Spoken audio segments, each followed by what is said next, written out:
Jonathan Howson is Deputy Head of History and Politics at Pimlico Secondary School in central London. As well as teaching, he's starting his doctorate at the Institute of Education to research the ways in which children learn second-order historical concepts. There's a whole body of research evidence that's emerging that suggests that pupils bring certain preconceptions about their pictures of the past with them into the classroom. And what we need to do, and aren't necessarily doing as teachers, is identify what some of those preconceptions are.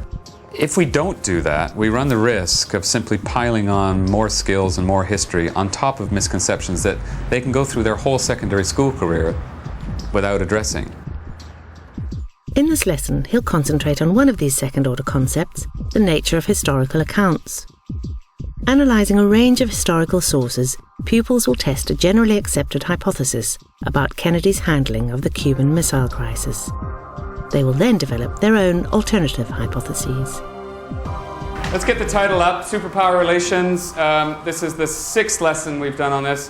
What we're doing today is we're testing a hypothesis. What I find fantastic about working in a school like this is it's an extraordinarily rich and diverse environment. You have incredibly challenging behavior at one extreme, but at the other you have students that are as gifted and capable as anywhere in the country. And as a result of that, within every class, we'll have an enormous range of abilities. And we'll also have a very varied understanding of the second-order concepts, individual ones. This is our hypothesis. This is the main point of what we're doing today.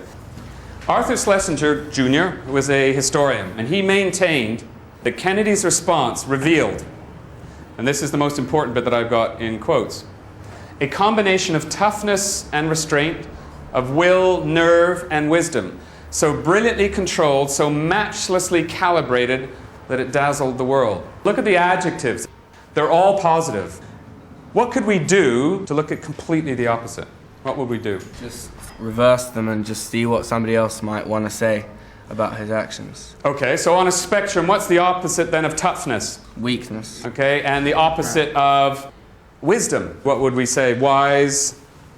Unwise. I took the opportunity to concentrate on the Cuban Missile Crisis because it was such a pivotal point in history. And what I did was spent 2 double lessons looking at the substantive content of the Cuban Missile Crisis. In this lesson, I took the opportunity to go much deeper into the subject with a view to exploring a specific second-order concept, which happened to be the nature of historical accounts. And this is just a health warning. This is not an exercise in simply finding extremes. Because you can have many instances, because this is nuanced, where some of his actions, some of the actions he's demonstrated, could be anywhere along this continuum. Knowing that I was going to be working on the nature of historical accounts, I spent quite a bit of time earlier on in the year trying to address at what level each one of these students is at. And that's been very useful in informing my teaching, to know where individual students are with individual second-order concepts. If it's dazzling, and that's the opposite of something's dazzling. Huh? Unimpressive. Yeah, very good. Or boring, even. Each one of these high-order concepts needs to be addressed individually, so you can overcome any misconceptions they have and have an accurate starting point to progress them onwards. This tape that I'm going to show you, which was broadcast at 10 o'clock in the morning, October 22nd, by John F. Kennedy. And everybody in America and Canada sat down and watched it. My father actually remembers where he was. He remembers what he was wearing, what he was doing.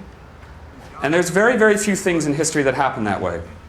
The one that you'll all know in your generation is where were you during 9/11? What I was trying to do with that specific piece of film was to get the pupils to maybe understand at some level what it was like then, to be sitting in your living room at 10 o'clock, faced with the prospect of thermonuclear war. Including in particular the brave people of West Berlin, will be met by whatever action is needed. The brave people of West Berlin. Finally, I want to say a few words to the captive people of Cuba. The captive people of to Cuba. whom this speech is being directly carried. With all pupils, there'll be a range of feelings about certainly watching things like black and white television. Some will go, this is black and white television, it's boring, it's old, and don't see the point of it. But some will be looking at it as an historical document. What do you think of what Kennedy did by addressing this crisis on television? Yes, Emily. I think in some ways it may have been rather stupid, that might have been a harsh word to use, but because people were scared because they were worried of what may come. But your general theme is this the way it was going to alarm the population. Yeah, alarm. Okay, Luke. He sounded calm and talking about the bombs and stuff. He was very scared, by the way. Yeah, but as he talked about the bombs, there was kind of an undertone of like fear, and so I thought he was just scaring America basically. This is part of his performance. I mean, his performance during the Cuban Missile Crisis, very much in the public, focused around what he would in the public's eyes, what he did on television. Joseph. He's just making it sound quite distant. Yeah. Like it's not really gonna happen. Like we've got the situation under control. Yeah. When I think that was actually far from the case. Very good. What was really interesting, they focused on the American public and what they were feeling about having viewed this film. Do the Americans need to be any more scared about communism than they already are? This has been going on for a while. It's really important that we make sure that we always come back to addressing the question, because there are so many questions that we can ask, but we were asking one specific question. We weren't talking about political ideologies and partisanship and anything else. We were trying simply to assess Kennedy's performance during the Cuban Missile Crisis. But we're still skirting around the core issue, which I'm trying to get at. Tom. I think he's essentially just using all of this technical fear language about where they can reach and what they can do, just as a way for him to say what he has to say about Cuba and the lying Soviets. Wow. There's a subtle negotiation going on behind the scenes, all right? Robert Kennedy's talking to Dobrynin. There is an exchange of traffic that's going on back and forth, but he has done this publicly. Might not be aimed at the American people. Thank you. Who's it aimed at? The politicians that are involved, like Khrushchev and... Thank you. Now we're getting closer. He knew that Khrushchev was lying, but I don't think the rest of the world did, kind of thing. Yeah. So it was just informing them of what was going on behind the scenes here. Yeah. And in that bid to get the rest of the world to help them in a way to try to resolve this situation. But in politics, do you need to go on television to say that you're a liar? He was trying to call his bluff and say, well, you're not going to do this. I'm the stronger person here. I know that you're not, in fact, going to destroy the whole of America with these nuclear weapons. So basically, now give up. You've been called a liar. There's no other way out of it. There is a tactic that he's employed, and you're dead right. That's exactly what he's done. If you call someone your bluff, no. If you call close. If you call someone's bluff, you're taking a chance on something. Risk. Is this not extraordinarily risky when the fate of the world is at hand? It makes it Khrushchev's move. It puts the ball in his court. It certainly does. It's a real case of Khrushchev, it's your move or the end of the world. Let's place this somewhere on our spectrum. Which adjectives do we want to use to employ? Yep. Be risky and quite unrestrained, but in the same time brave and dazzling. Oh yeah. So, oh my God. Do you see what's happening here? So we've got, you were going to go dazzling for that. What else? Tough, brave. Risky over here. Yeah. After I'd gone through the whole exercise of modeling the speech and trying to come to an understanding that this was potentially both provocative and risky. Once we arrived at that point, that would give them the framework to then look at the other sources in a critical fashion to try and work out, as we had in the spectrum, whether particular actions were risky or not, wise or foolish, etc., etc. This is actually Kennedy's notepad. This is a photograph of his paper taken at the time during the Cuban Missile Crisis. There is, look what he's got. He's written up here. Do you know what I mean by doodling? How when you doodle? Yeah. Sometimes if you're thinking about something, you write it over and over again, or you draw the same shape. What's he written up here? Missiles.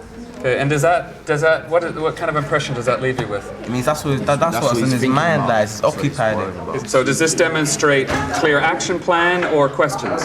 Questions. Okay, all right, good. And that's the sort of thing that's the way you want to be thinking as you work through all this stuff here. Okay. What was interesting about the doodle page was that it's real archival evidence, so it was interesting for them to actually see a photocopy of something that he'd written on. And then in some way to relate how they might doodle on a piece of paper to how the President of the United States is doodling on a paper. In other words, we're all human and we all have the same concerns. Aside from the politics, because it's very, very partisan politics, but what we're more interested in his performance, what he did. during the crisis, and whether he did it well. Did he act in a tough or weak way? Was he restrained or unrestrained? Was he wise or unwise in the way he handled it? He was very persistent. Oh yeah, he was very persistent, yeah. And as we said, he was taking a lot of risks, especially with the speech on TV. Okay. We're writing an account of history, aren't we? We're writing a story about history. Yeah. What are we using to help us understand how we see things? Sources. Sources, thank you, yeah. So you're looking at you're using these sources, but a lot of these sources would have been available at the time. Why are we working with a slightly different view?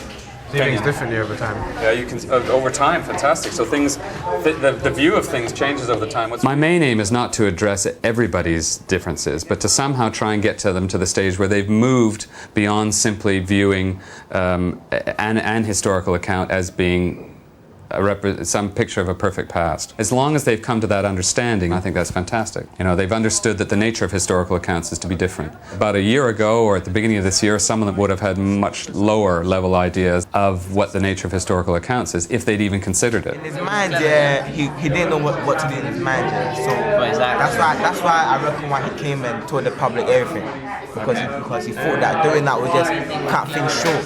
Because he cut down Khrushchev's choices, and he knew he wasn't going to bomb America. And the reason why he told the public about that was, I reckon, because he didn't have no plans in his mind of what to do to stop it personally. Tom. Kennedy, during the Cuban Missile Crisis, acted out of a desire to seem strong, to lionize capitalism and demonize communism. Kennedy was, I believe, genuinely fearful of world destruction, and so acted, although risky, in knowledge of the completely destructive threat of these missiles. What was interesting about the statements at the end of it was that they concentrated on the politics, they concentrated on the ideologies, which isn't surprising, because it's at this stage that they're really grappling with the nature of difference in politics, with different political ideologies. And they're at this age really starting to get into it. That's okay, because in the end they have come up with a different account for the same set of historical events. Kennedy's actions were clever and well thought out, because they left the decision of what to do and the consequences of it on Khrushchev's plate over the Cuban Missile Crisis. Okay, girls? Although on the surface of Kennedy's response to the Cuban Missile Crisis, this course is an exam course, and one of the most important jobs that we have in history is to try and encourage the students to write well, and to write well, to write discursive essays. So what I'm going to do is give the students a statement.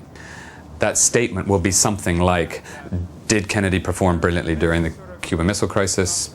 Discuss. Now, between the three elements, the substantive content in the first section, an exploration of the second-order concept, the nature of historical accounts, and this discursive essay writing, there has been a very concise, in-depth study of their history in preparation for their exams. Kennedy knew he had to take risk in order to not look weak to Khrushchev. He showed nerve in these actions he took, but his personal vendetta with Khrushchev led to actions that would not be diplomatically wise. Very good. Thank you very much. Okay, you've all done very well. Thank you very much. 3 weeks ago, these students knew nothing about the Cuban Missile Crisis. They knew absolutely none of the substantive history, and we're now at the stage where they've gone from working through where the general public would be, that Kennedy was fantastic in his handling of the Cuban Missile Crisis, to actually reflecting more critically on his performance. And I think that's an enormous movement. And we've done that by addressing in some detail the substantive history and actually addressing the higher order concept of the nature of historical accounts by testing a hypothesis.